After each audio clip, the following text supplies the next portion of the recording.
do anything more. They put restrictors on. They used to have a restrictor where you could take it out, but now they weld it in.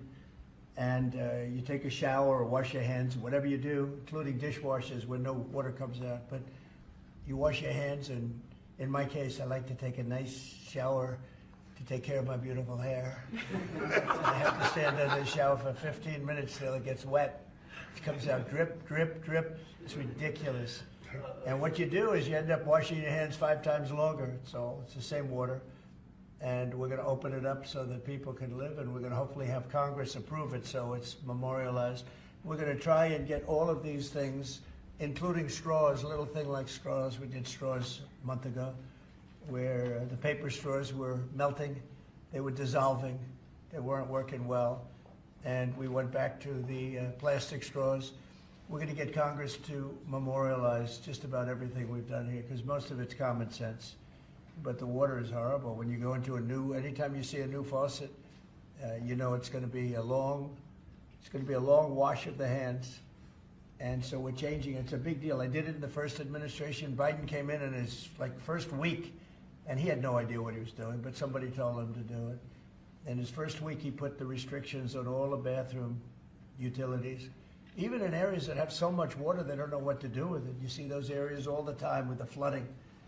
So we're doing that, and we're going to get all of the things that you've seen. I think we set a record. We're up to almost 200 and 500 amendments. Nobody's ever done that. We're going to get them approved by Congress so they're memorialized. And we look forward to doing that. It's very important that Congress is going to start working on it as soon as we get the big, beautiful deal done. The big, beautiful deal is important. The biggest tax cuts in the history of our country, that's important.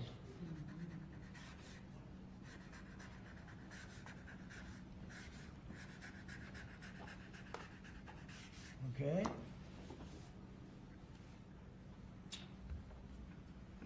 Okay, is that okay? Good. It's a 10. You're taking a good shower. We rate the signatures. That was a 10, that's why.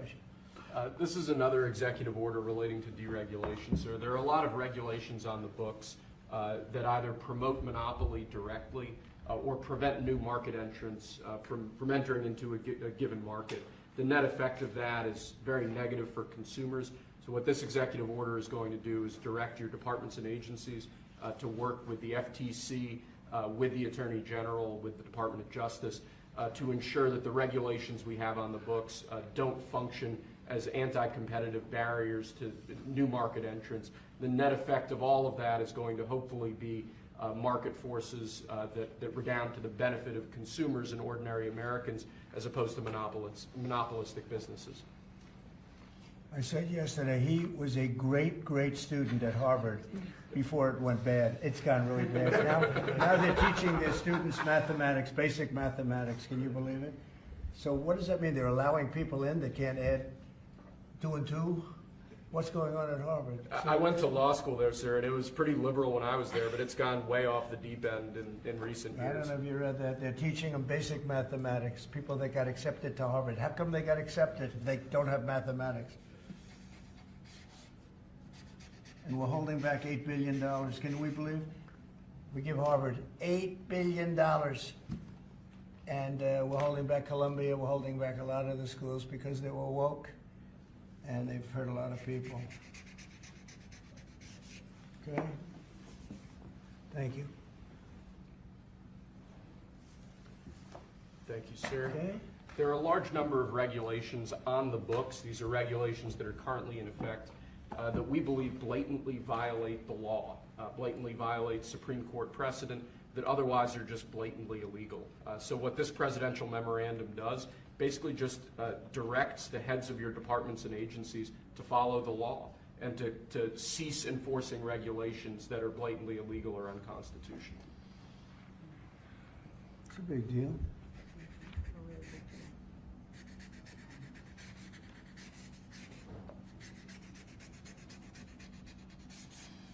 It's really very important that we get these memorialized Yes, sir. in Congress. Very important for the long haul, right? Yes, sir. This is the last of our deregulatory EOs for the day. This is zero-based regulatory budgeting. The idea here is that over time, regulations accumulate on the books and in the Federal Register, and people aren't taking a close, detailed look at what's on the books and clearing them out as times change or as regulations become dated or ineffective. What this executive order is going to require is each of your departments and agencies to scrutinize on a continuing rolling basis all of the regulations they actually have on the books and sunset those that either no longer serve a purpose or the departments and agencies can't identify a specific reason for keeping them active. Okay.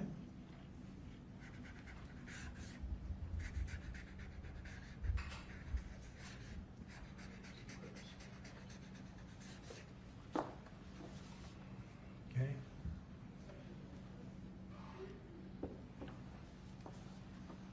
Thank you, sir. Sir, you've taken action against a number of law firms that have in one way or another been involved in the weaponization of government or actions of lawfare. One of those law firms is Sussman Godfrey, similar to what we've done previously with other law firms.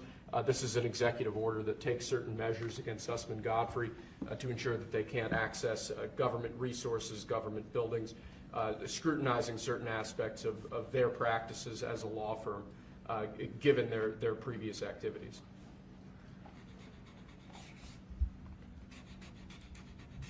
And we signed with many law firms, the ones that we thought were inappropriate, and they've all agreed to pay $1 million. They went for some pretty big numbers. I guess we have a total. What do we have? What's the total about? What's the total right now, Steve? About, would you say?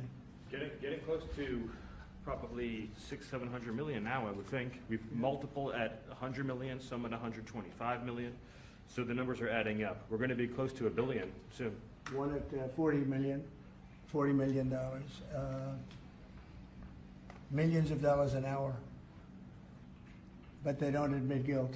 Remember that, they don't admit guilt. But, and we have another 5 to go, I think, 5 of them. And this one is we're just starting a process with this one. Yes, sir. Because there were some very bad things that happened with these law firms. And this firm was very involved in the election misconduct. Weren't they all involved in the election misconduct? I think they were all involved. Yes.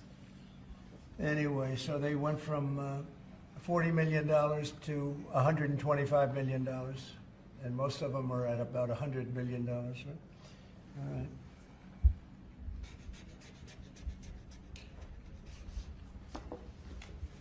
Thank you. Thank you, sir.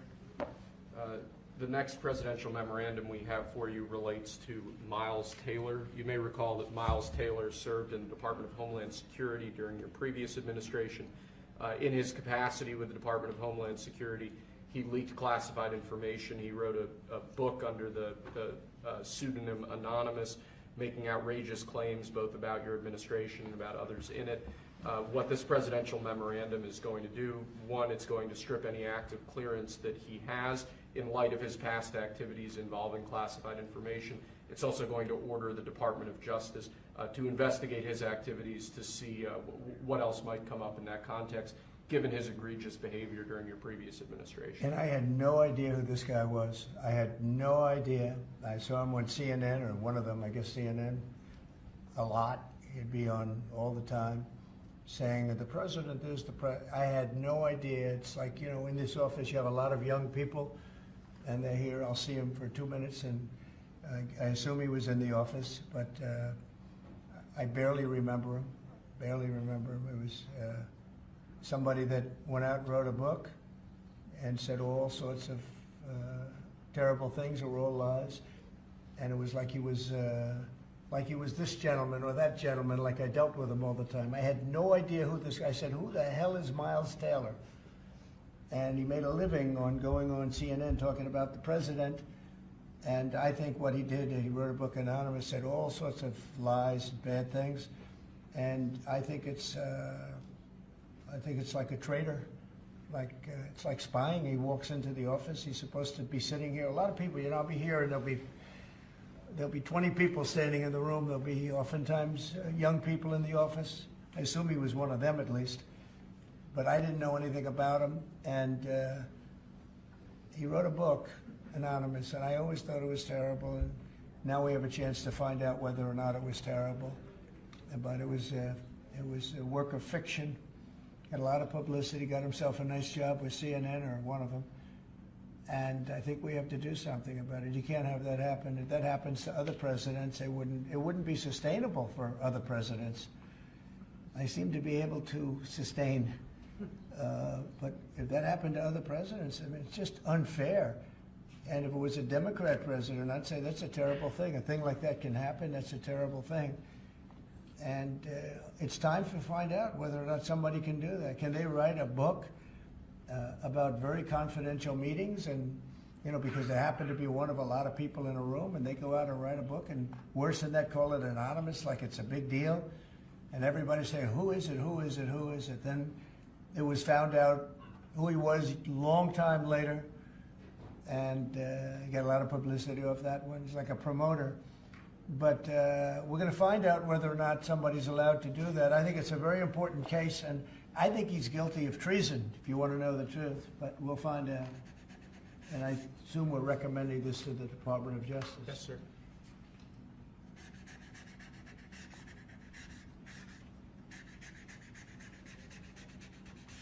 Okay, good. Terrible guy. Similarly, sir, Christopher Krebs, the former head of CISA. This is a man who weaponized his position against free speech in the election context, in the context of COVID-19. This is it's a similar presidential memorandum to the one you just signed. It addresses his access to government, existing clearances he might have, and further instructs your Department of Justice, other aspects of your government, to investigate some of the malign acts that he participated in while he was still head of CISA. This is another one. I don't know that I met him. I'm sure I met him, but I didn't know him. And he came out right after the election, which was a rigged election, a badly rigged election. We did phenomenally in that election. Look what happened to our country because of it. Open borders, millions of people coming into our country. Russia and Ukraine, that would have never happened. October 7th would have never happened. Afghanistan, the way they withdrew with 13 dead, but so many killed, actually. I mean, so many killed outside of the 13 soldiers, hundreds of people killed. And maybe, I don't know, never mentioned, but I mentioned it, 42 or 43 people so badly injured, the legs, the arms, blown off, the face. And this is all because of an incompetent group of people that preceded us, and that would have never happened.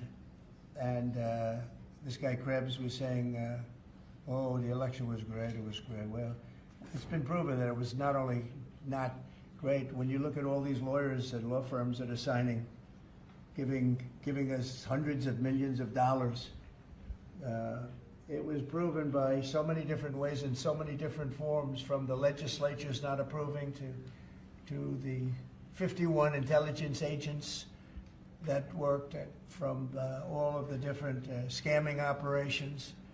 It was a very corrupt election. They used COVID to cheat.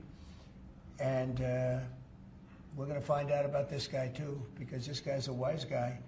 He said, we've been proved this is the most secure election in the history of our country. No, this was a disaster. And frankly, we should go to paper ballots, same-day voting, voter ID, and one other thing, you should get a little certificate that says you're a citizen of our country. You get a citizen piece of paper that says you're a citizen before you can vote. But you want voter ID and you want paper ballots, and you really want same-day voting. If you don't have same-day voting, they decide to change the air conditioner. Oh, we're fixing the air conditioner. Let's move all these boxes. We'll bring them back in a few days, and then they don't bring back those boxes. We got to have safe elections. We have to have borders. Ideally, we have to have a free press, which we don't have. We don't have a free press. We have a very dishonest press. This is an honor. We're going to find out whether or not he was right. This was a disgraceful election, and this guy sat back saying, well, I'm a member, or like he's a Republican or something, and almost right from the beginning. And he's tried to make the case that this election was a safe election. I think he said this is the safest election we've ever had. And yet, every day you read in the papers about more and more fraud that's discovered. He's the fraud, he's a disgrace. So we'll find out whether or not it was a safe election. And if it wasn't, he's got a big price to pay. And he's a bad guy. There's another one, I have no idea who he is.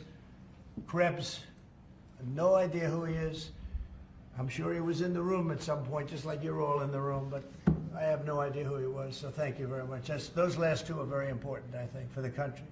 Thank you, sir. And lastly, we just have 3 proclamations.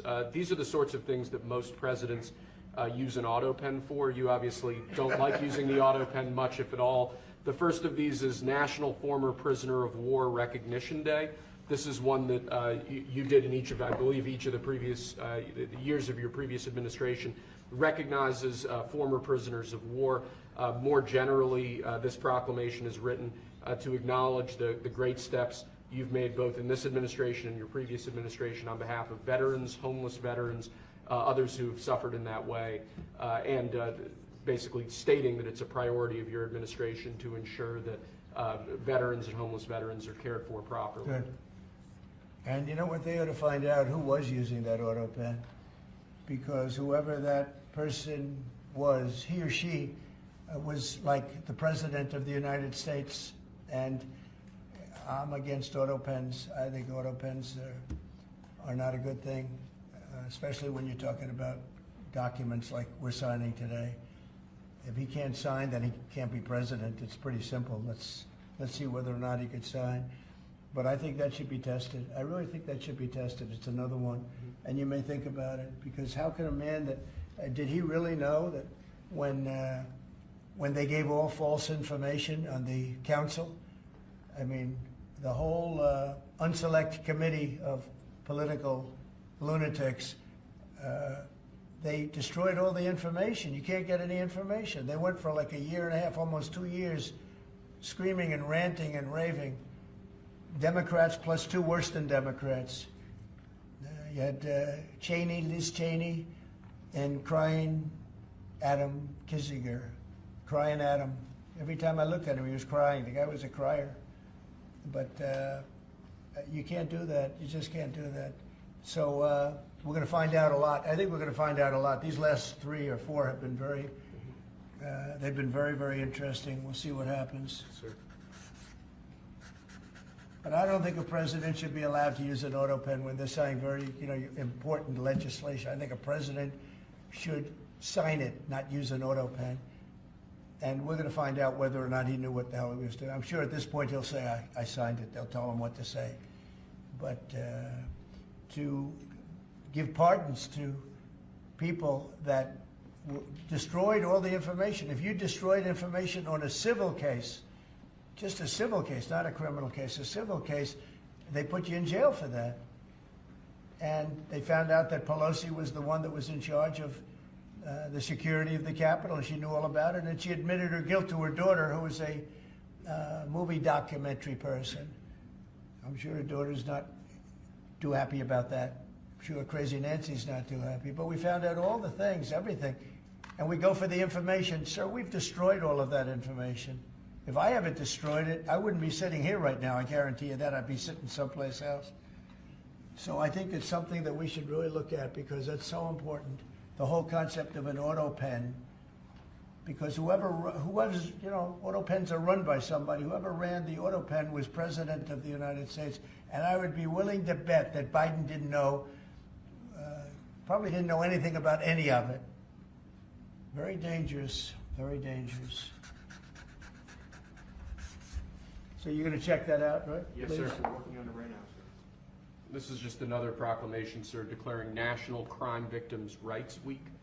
You've obviously made it a major priority of your administration to track down and at times deport criminals who have committed violence on our streets, who have victimized so many people. This is an annual proclamation that hopefully gets Americans to remember that when crimes occur, there are real victims, there are real people who are affected, and there are people who suffer as a result.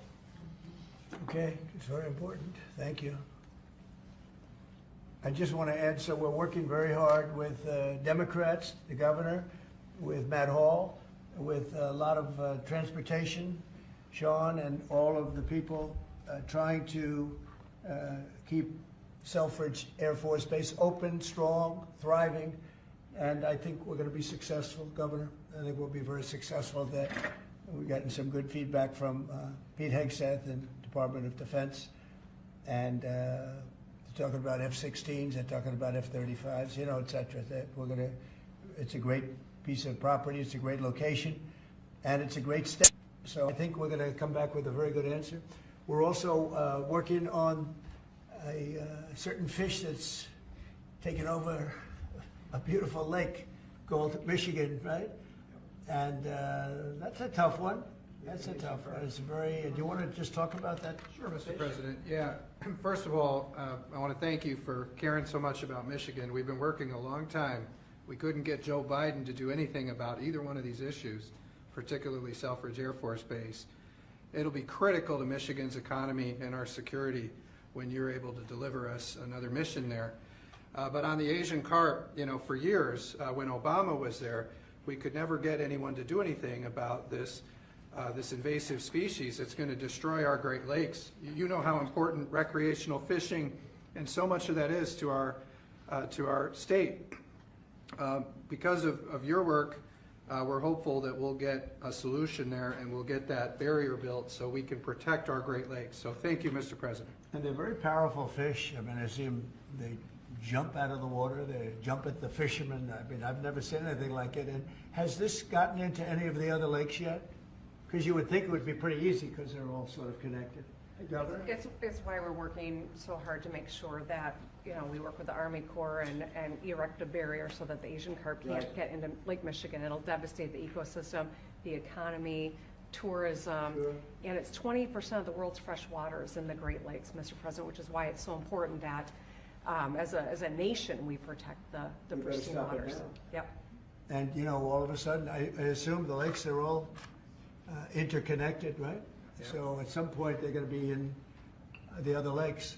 And so we're going to work hard on that. I spoke with the Army Corps of Engineers, and they have a method. It's a pretty gruesome method, but it's a method. And I think they know what to do. So we're going to work on that very hard. And thank you, Governor, very much. Sort of a bipartisan thing when you get right down to it. Yep. It's a very expensive thing, actually. It costs a lot. I looked at the numbers. I said, well, but we have to save Lake Michigan because these fish, they eat everything in the way, including the other fish. They eat everything. Are people endangered by the fish? I think I mean, they're going to eat all the fish there. We won't be able to fish anymore, and that's a big deal in Lake Michigan. There's a lot of fishing, recreation, so it's going to be a problem there. But you're right, it's bipartisan, sir, but you're the one taking action on these issues. We couldn't get Biden to do it on Selfridge. This thing has been delayed for, 15 years where we were trying to do it. It started under Obama where we were trying to do it. He wouldn't do anything about it. So we appreciate you paying so much attention to this and taking action. Well, sir. I would. And the governor, in all fairness, called me about it. I had seen it, and she called me, and John James called me. And, we spoke with your office, and it's, you know, I want to put that down. Really is bipartisan. It's great to see it, actually. It's great to see that. And that includes Selfridge, too. Mm-hmm. And we're going to get it done, and we'll all stand there together and cut a ribbon, okay? Gretchen, good. That's good. Thank you very much. It's, I'm glad you brought it up, and I'm glad you brought it up, Matt. Appreciate it. And I know you two get along pretty well, right? Yeah. About 70% of the time, which is pretty good. I think you do. All right, good. We'll have something to celebrate pretty soon. So pretty sure about that. Okay. Thank you, Gretchen, very much. Okay, do you have any questions? Mr. President, where does the TikTok deal stand, given what we've seen, you know, the tariffs Well, to it's moving China? along, but obviously I would say right now China's not exactly thrilled about signing it. We have a deal with some very good people, some very rich companies that would do a great job with it, but we're going to have to wait to see what's going to happen with China. So. Mr. President, still on the table? No, it's on the table very much. I think China's going to want to do it, actually. Mr. President, Can you explain more of what you believe is the end game with China? Are you waiting for President Xi to blink? How do you think this is all going to be resolved? Look, for years we've been ripped off and taken advantage of by China and others, in all fairness, but by China, that's the big one. And it's just one of those things. You know, we're making $2 billion a day right now, this country. $2 billion a day with tariffs. And they were making $2 billion a day. We'll be making more. Now when you see what happened today, I don't know if it's still there. You know, I looked an hour ago, but we were up like close to 3,000 points. Nobody's ever seen a day like that. I think that's a record, isn't it, fellas? Definitely. Is that a record?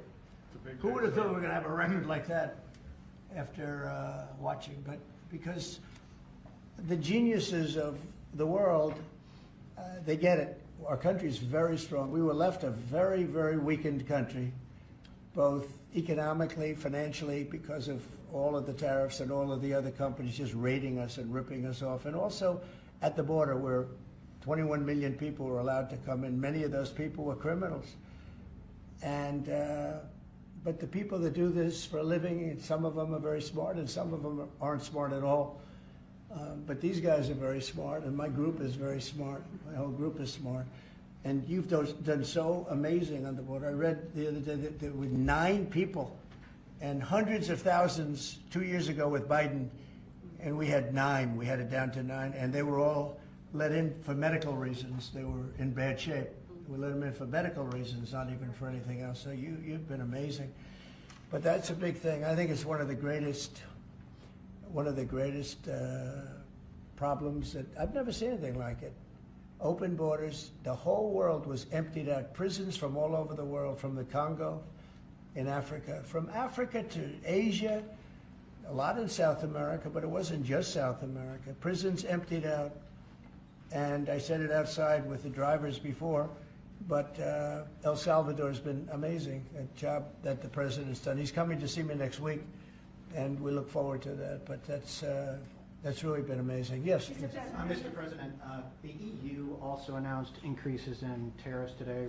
Why Oh, not that's treat? bad timing for them. That's bad timing. Why not They treat said- government They didn't put them in. No, they threatened Oh, them, I but they think picked a later date, which our expectation is Oh. it's going to be later still. Okay, good. I'm glad that they held back. You said you were watching the market. If this was the strategy all along to bring them to the table, why did you instruct or advise, or maybe they did it on their own, some of your top aides to say this is not a negotiation, to hold the line, that they were going to hold the line, that you were not going to change Well, your a lot mind? of times it's not a negotiation until it is, and that happens. And, you know, I said outside that you have to have flexibility to do it right, and that's what we have. We brought everybody to the table, and it may not be a negotiation. It may not last. I mean, you know, things may be asked that I think are not fair to us. Look, we've been ripped off by essentially everybody for 35 years. This is not just a new thing. And Roger Penske just left. He's a great gentleman, great man, actually. And he said no other president would have had the guts to do this. And I believe that's right. They wouldn't have done it. They should have done this a long time ago. A long time ago they should have done it. I started it with China. I took in hundreds of billions of dollars in tariffs and taxes from China in my first term. And we greatest ever in the history of our country. But it had to be done. It's something that had to be done. Mr. President, thank you so much. Which countries will be negotiating first? Do you have any criteria? Because, for example, Brazil and the UK, they do not have deficits with the US. They have a surplus. They do not have a surplus. They have deficits with the US. So what is the criteria? And also, would you consider talking or meeting with Xi Jinping? Oh, sure. He's a friend of mine. I mean, I like him. President Xi, I like him. I respect him. But they haven't treated our country right. Sure, I'd meet with him. On the other countries, we have Japan is here, and South Korea is here, and others are here, and we're trying to see them. It's from what I hear, it's much more than 75. I said 75 plus. So many. It's everybody wants to make a deal, actually, and you know we want to do what's right for our country. We also want to do what's right for the world. The world is important. I mean, you know, it's the world, right? And I think we're going to make a lot of people very happy. And I think investing in the United States of America will be the greatest investment that anybody's ever made. Mr. President, we still expect to see the sectoral tariffs, so the pharmaceuticals, deal. Is that something you're still considering moving forward Yeah, with? well, I will be, because we want them coming back. You know, we realized during COVID that we don't make our drugs and our pharmaceuticals in this country. So I realized that, and it was a big realization. We had to go to China to get drugs. We had to go to other places. I won't even mention the names, but we had to go to other places. We don't make it, and that's because we let them leave. And now if they want to come back, we're going to put tariffs on the pharmaceutical companies, and they're going to all want to come back. They're going to come back. I'm not going to pay them any money like Biden with the chip deal. That chip deal was horrible. They give billions and billions of dollars to chip companies. All they have is money. They have so much money, and they give billions of dollars, and they're just going to keep the money. They're not going to spend it. And the only thing that's going to bring them back is you say, we have a barrier. You have to pay 50% or 100% or 200%. And if they have to pay that, they're going to say, we're not going to pay that. We're going to build here. And that's what happened. We're the biggest, most prestigious chip company in the world, spending $200 to $300 billion. Think of that, $1 billion to build essentially one massive plant. It'll be one of the largest plants in the world. And we're going to get them very quickly. We're going to get them energy. We're going to get them the electricity they need and the energy that they need. And it'll be approved by Lee Zeldin, a total professional. And it'll be approved very quickly. And they'll get their zoning very quickly. They'll have everything done in a matter of months. Thank you, sir. You've procured a record amount of private sector investments since your election, $7 trillion. You talked about the importance of all that. Can you talk about how these investments will have a positive impact on families who felt like the previous economy left them behind, and why your executive orders on coal yesterday is so important given the amount of manufacturing that you're ushering back in? Good, thank you. And which is correct. We have, I would say, more than $7 trillion now, right, of investment coming in. Apple is coming in for $500 billion alone. We have other companies coming in with massive numbers. We have car companies that are coming in. No, we've never seen anything like it. Maybe in the 1940s or 50s or something, but we've never seen anything like it. They had 3 plants canceled in Mexico. Not that we want to hurt Mexico, but we're for us.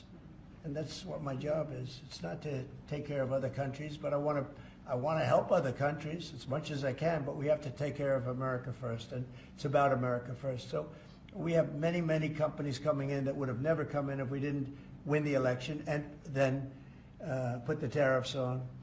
And they're coming in because when they build in the United States, there are no tariffs. You don't have to pay any tariffs. So instead of paying 30, 40, 50% or 25%, but it could go a lot higher in some of the industries. So we have steel mills right now that are raging. The steel industry was gone. If I didn't put the tariffs on steel, because China was dumping massive amounts of steel in my first term, and I put tariffs on it, I saved the steel industry, but now it's going to thrive, maybe like never before. I mean, if you go back to U.S. Steel from 90 years ago, it was incredible. It was the #1 company in the world for a long time. That's why we don't want to see it go to Japan. And we love Japan, but U.S. Steel is a very special company. We don't want it to go to Japan or any other place. So we're working with them, and I don't know if they need any money now. I'll be honest with you, they hit gold. They hit gold because if you look at it, they have such orders for steel now. It's incredible. What's going on in our country is incredible with respect to plants. So we lost 90,000 plants and factories from the beginning of NAFTA, the worst trade deal ever made in the history of this world, but certainly in the history of trade. There's never been a worse trade deal. We were able to cancel that. We had to get approval from Congress. It was like a disastrous curse because you had to go to Congress to get it terminated. You couldn't just terminate it because it was a bad deal. And you had people in Congress that didn't want to do it because they had other reasons, maybe bad reasons. They're mostly not there anymore, those people. But it's amazing what's happened. I appreciate that question because it's incredible. I don't think we've ever seen anything like it. $7 trillion, and it's much more than that because these are places that we know. $7 trillion is unheard of. I never looked at the Biden numbers, but you could go a whole year and it was peanuts. Everybody was leaving. They weren't coming in, they were leaving, and that means jobs are leaving. And so we're not playing games. We're going to make this country greater than ever before. Thank you for that question. Mr. President, it seems that China's made some. Let her just do that. Oh, yeah, We'll absolutely. get you. Thanks. For the past few days, we've heard from this administration no pause. Was this idea of doing a pause, did that just come about this morning? Can you tell us exactly what came into consideration for you and your advisors? For a period of time, I wouldn't say this morning. Over the last few days, I've been thinking about it. I've been dealing with Scott, with Howard, with some other people that are very professional. And I think it probably came together early this morning, fairly early this morning. Just wrote it up. We didn't have the use of, we didn't have access to lawyers, or we just we wrote it up from our hearts, right? It was written from the heart. And I think it was well written too, but it was written from the heart. It was written as something that I think was very positive for the world and for us. And we don't want to hurt countries that don't need to be hurt. And they all want to negotiate. The only problem is, you can only do so many at one time. It's like, we want to do it right. We want to get it right. We want to take care of them, but we have to take care of our country. So, but this was something certainly we've been talking about for a period of time, and we decided to pull the trigger, and we did it today, and we're happy about it. I didn't know it would have that kind of an impact, but it's, I think they have the biggest increase in the history of the stock market. That's pretty good. You're almost, if you keep going, you're going to be back to where it was 4 weeks ago. But it was a sick market 4 weeks ago, because this trade was sick. It was only a question of time. I don't blame the tariffs. I think the tariffs just sort of magnified what was happening. It was sick. Biden allowed these people to get away with murder. Biden allowed China to just take advantage of us. We had like $1 trillion deficit with China, $1 trillion deficit.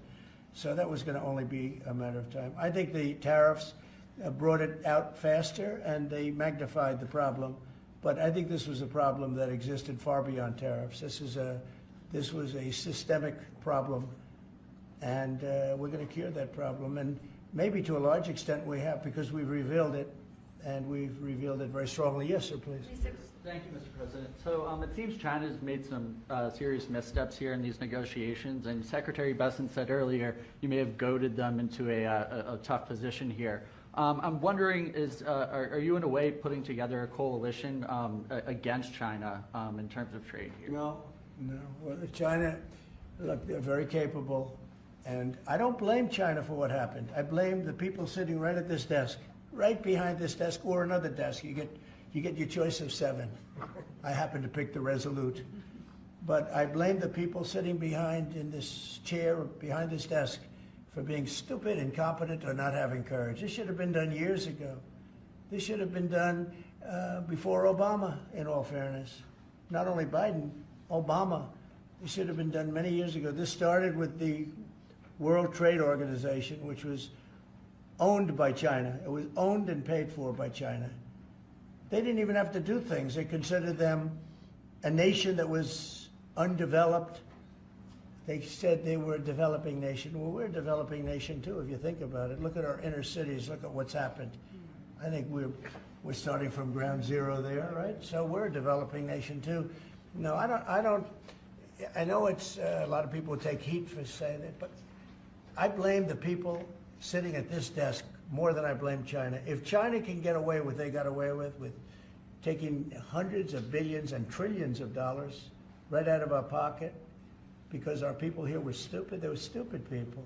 Maybe corrupt, I don't know. I don't know how you can be that stupid. How do you get to be president and you're stupid? But they certainly weren't courageous, and they allowed this to happen. And with Japan and with many other countries that took advantage of us. I mean, we had deficits with almost every country. I used to read these things. The first term I'd read them. I'd actually read the agreements. I'd say, how could anybody agree to this stuff?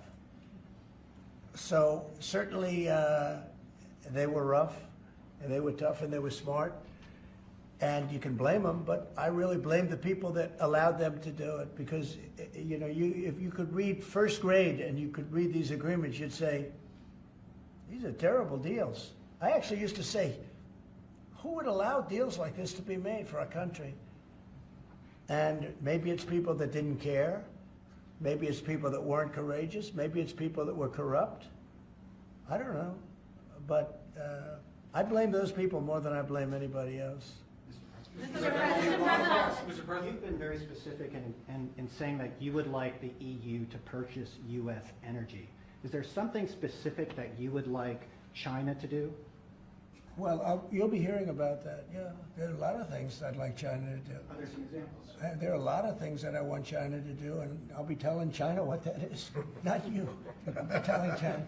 Mr. President, on Iran, you said the other day that if they do not agree to a potential nuclear deal, that it would be very dangerous for them. What Yeah. specifically Well, they did you can't mean? have a nuclear Did weapon. you mean military action, though, if they don't agree? Oh, if necessary? Absolutely, yeah.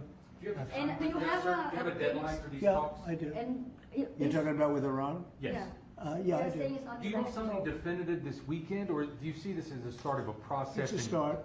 Do you have a timeline? We have a little time, but we don't have much time, Who is starting the because we're not going to let them have a nuclear weapon. Is Can't it let them have a awkward to nuclear be weapon. there, Mr. President? And we're going to let them thrive. I want them to thrive. I want Iran to be great.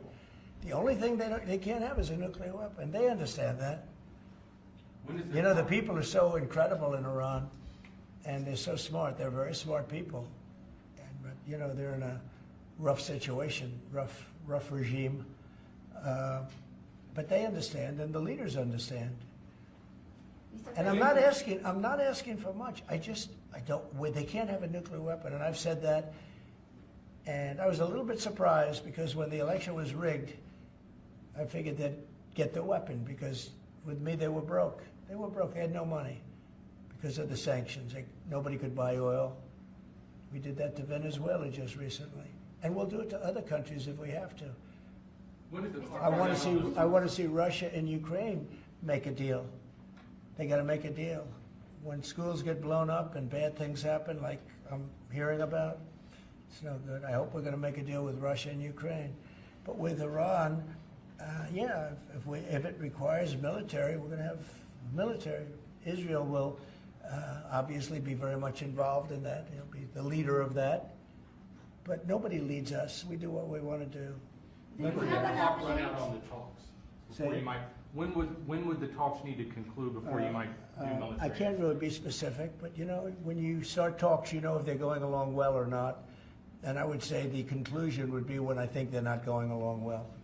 So that's just a feeling. Mr. President, on the subject of U.S. troops stationed in Europe, do you have any plans to reduce the number of U.S. troops in Europe or in other nations? Well, good. I mean, it depends. We pay for military over in Europe. You know, we don't get reimbursed by much. South Korea too. So it'll be one of the things we discuss. That's unrelated to trade, but I think we'll make it part of it because it makes sense. Be nice to wrap it all up in one package for each country. You know, it's nice and clean, and we have plenty of law firms. These are great law firms that we signed with, the best.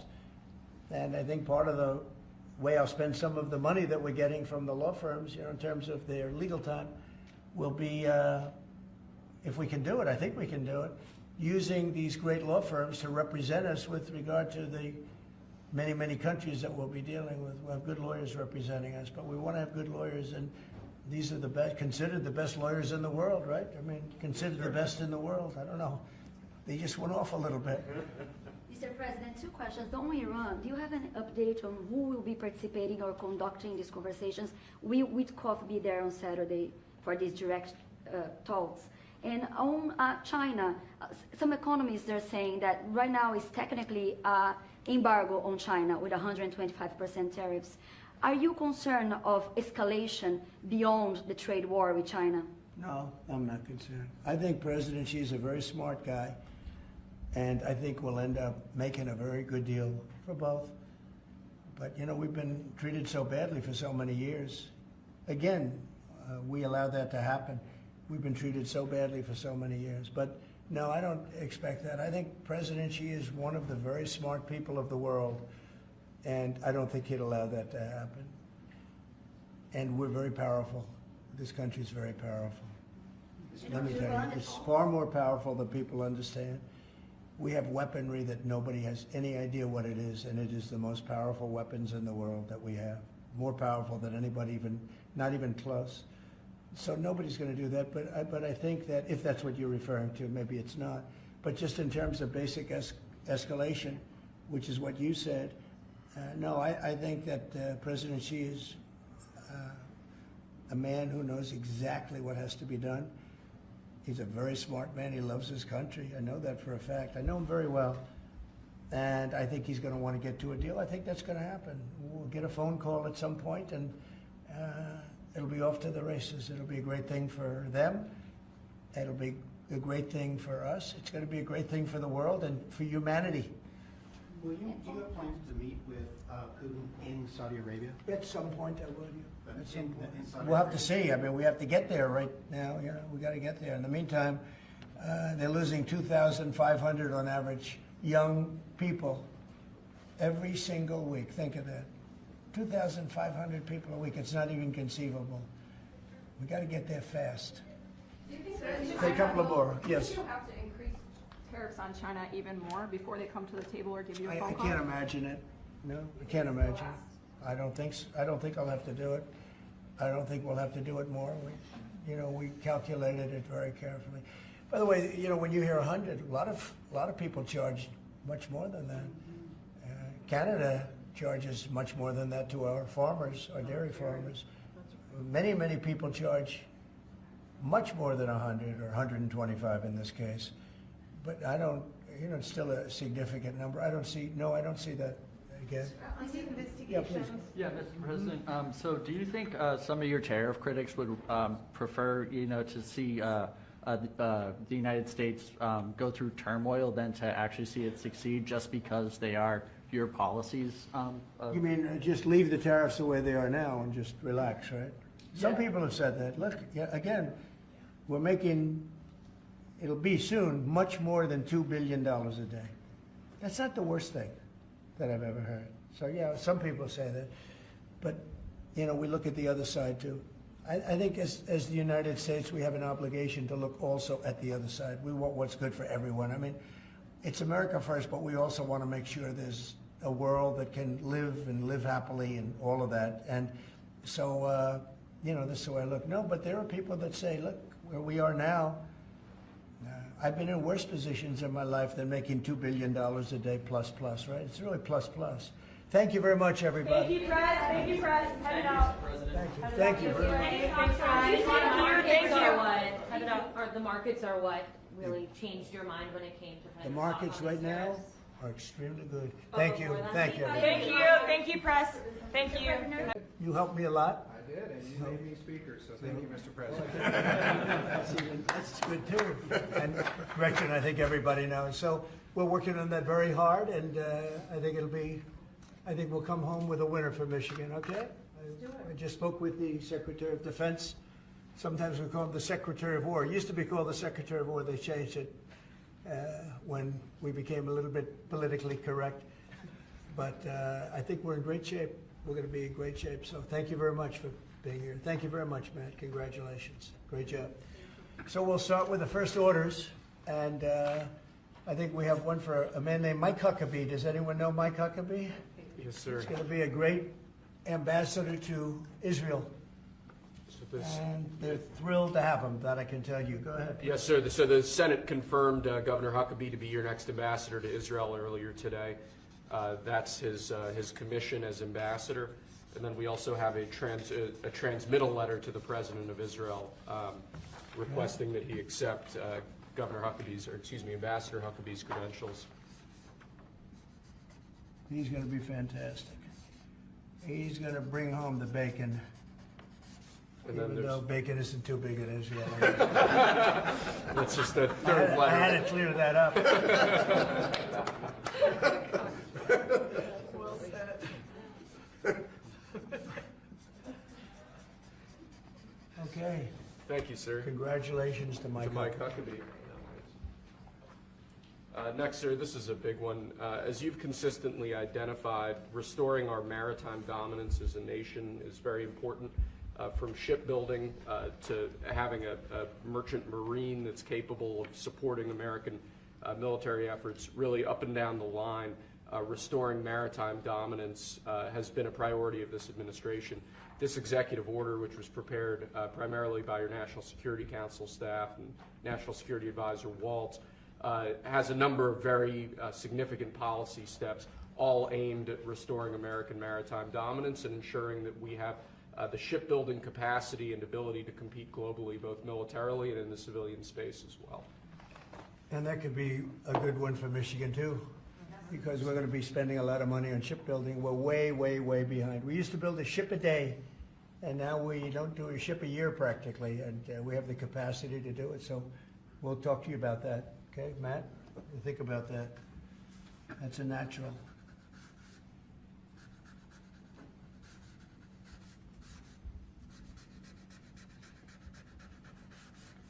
Okay, shipbuilding. That's a good one. Okay, thank you. Thank you, sir. The next executive order relates to defense procurement. Our current defense procurement process has been criticized by many folks on both sides of the aisle as being too slow to adapt to new and changing technologies, not delivering the sorts of weapons and systems that our warfighters need in order to compete on the battlefields of the future. So with this executive order, we're going to be modernizing the procurement structure that the Department of Defense uses to allow it to more quickly adapt to changing circumstances around the world. And we're also going to be launching a review of existing procurement programs to ensure that we're getting value for the money and to ensure that we're getting the best possible systems in the field. And which are currently horrible. I'll tell you, they're horrible. That process is ridiculous what they do. They get the highest price and not even good-looking equipment, and we're changing it. We're going to change it to the best. So this is very, very important.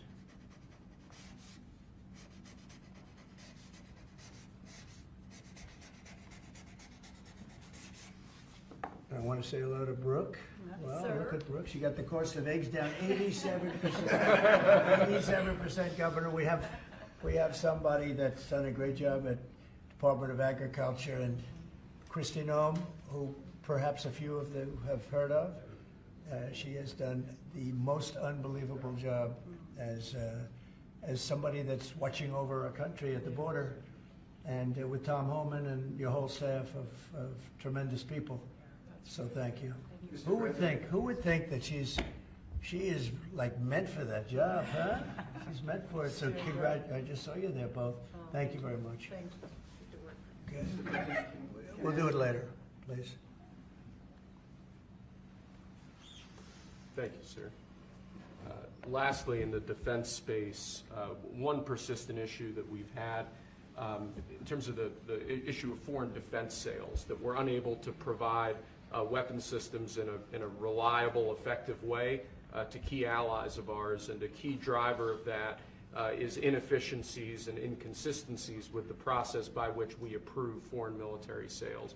So this executive order is going to direct your Department of Defense, Department of State, other relevant departments and agencies to rework our system of foreign defense sales to ensure that we can provide equipment, creating American jobs and providing obviously revenue to American defense manufacturers, but provide key military equipment to our key allies in a reliable, effective way. Okay, that's good. All very important.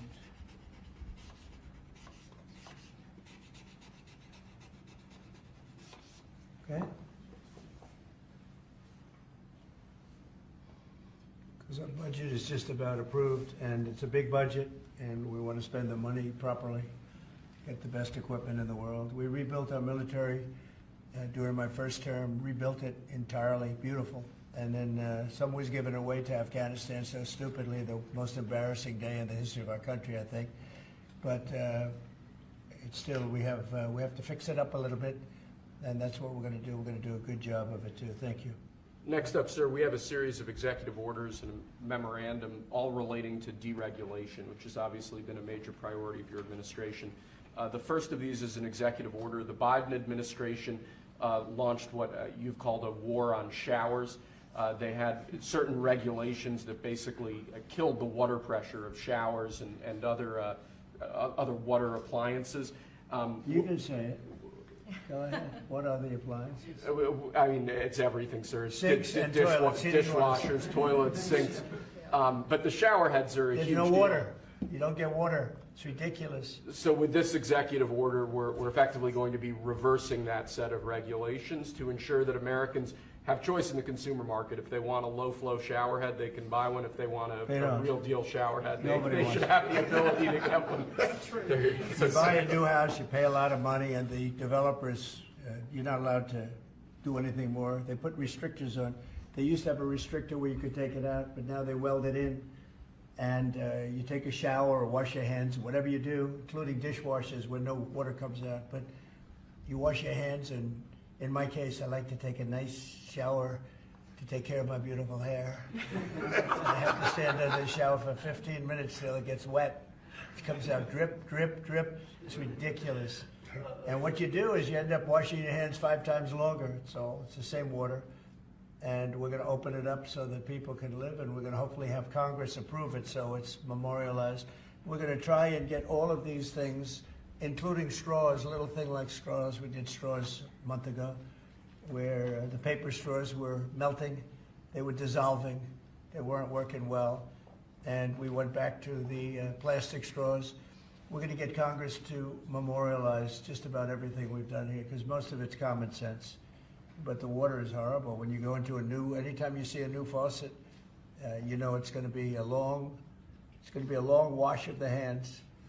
And so we're changing. It's a big deal. I did it in the first administration. Biden came in his first week, and he had no idea what he was doing, but somebody told him to do it. In his first week, he put the restrictions on all the bathroom utilities. Even in areas that have so much water, they don't know what to do with it. You see those areas all the time with the flooding. So we're doing that, and we're going to get all of the things that you've seen. I think we set a record. We're up to almost 200 and 500 amendments. Nobody's ever done that many. We're going to get them approved by Congress so they're memorialized, and we look forward to doing that. Very important. And Congress is going to start working on it as soon as we get the big beautiful deal done. The big beautiful deal is important. The biggest tax cuts in the history of our country, that's important.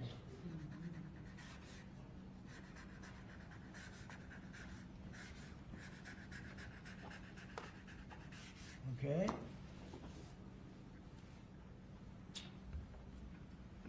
Okay, is that okay? Good. It's a 10. You think a good shower. We rate the signatures. That was a 10, that's why. This is another executive order relating to deregulation, sir. There are a lot of regulations on the books that either promote monopoly directly or prevent new market entrants from entering into a given market. The net effect of that is very negative for consumers. So what this executive order is going to do is direct your departments and agencies to work with the FTC, with the Attorney General, with the Department of Justice, to ensure that the regulations we have on the books don't function as anti-competitive barriers to new market entrants. The net effect of all of that is going to hopefully be market forces that redound to the benefit of consumers and ordinary Americans as opposed to monopolistic businesses. I said yesterday, he was a great, great student at Harvard before it went bad. It's gone really bad. Now they're teaching their students mathematics, basic mathematics. Can you believe it? So what does that mean? They're allowing people in that can't add 2 and 2?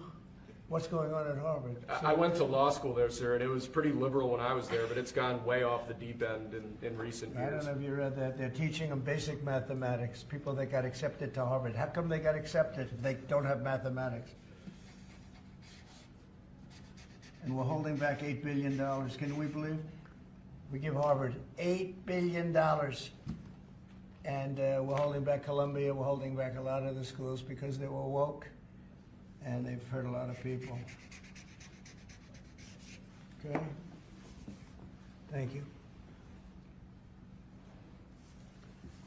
Thank you, sir. Okay. There are a large number of regulations on the books. These are regulations that are currently in effect that we believe blatantly violate the law, blatantly violate Supreme Court precedent that otherwise are just blatantly illegal. So what this presidential memorandum does basically just directs the heads of your departments and agencies to follow the law and to cease enforcing regulations that are blatantly illegal or unconstitutional. It's a big deal.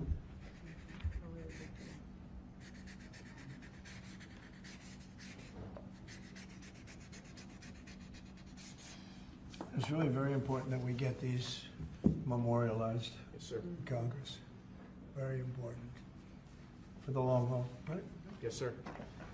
This is the last of our deregulatory EOs for the day. This is zero-based regulatory budgeting. The idea here is that over time, regulations accumulate on the books and in the Federal Register, and people aren't taking a close, detailed look at what's on the books and clearing them out as times change or as regulations become dated or ineffective. What this executive order is going to require is each of your departments and agencies to scrutinize on a continuing rolling basis all of the regulations they actually have on the books and sunset those that either no longer serve a purpose or the departments and agencies can't identify a specific reason for keeping them active. Okay.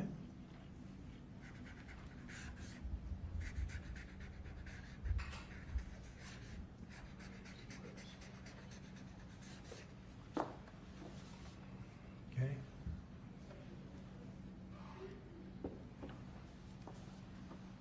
Thank you, sir.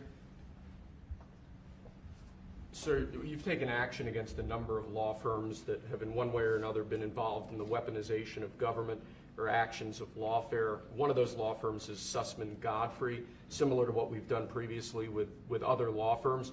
This is an executive order that takes certain measures against Sussman Godfrey to ensure that they can't access government resources, government buildings, scrutinizing certain aspects of their practices as a law firm, given their previous activities.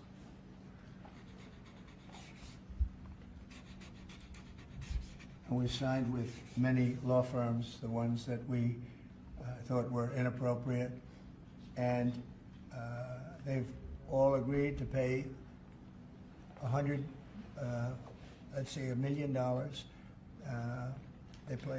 They went for some pretty big numbers. I guess we have a total. What do we have? What's the total about?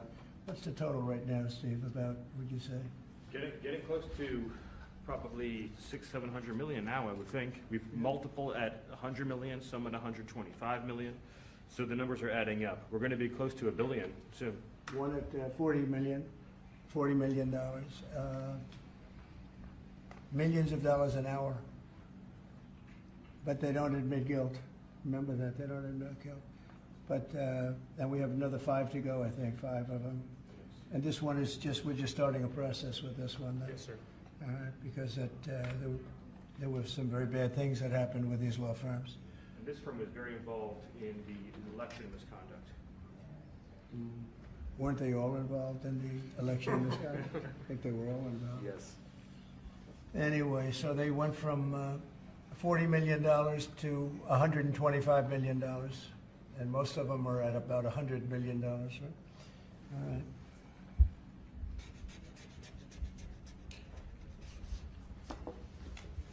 Thank you. Thank you, sir.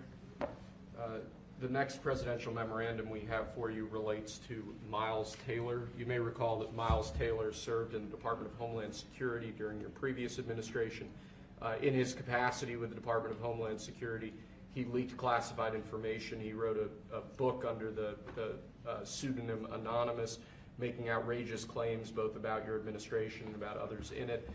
What this presidential memorandum is going to do, one, it's going to strip any active clearance that he has in light of his past activities involving classified information. It's also going to order the Department of Justice to investigate his activities to see what else might come up in that context, given his egregious behavior during your previous administration. And I had no idea who this guy was. I had no idea.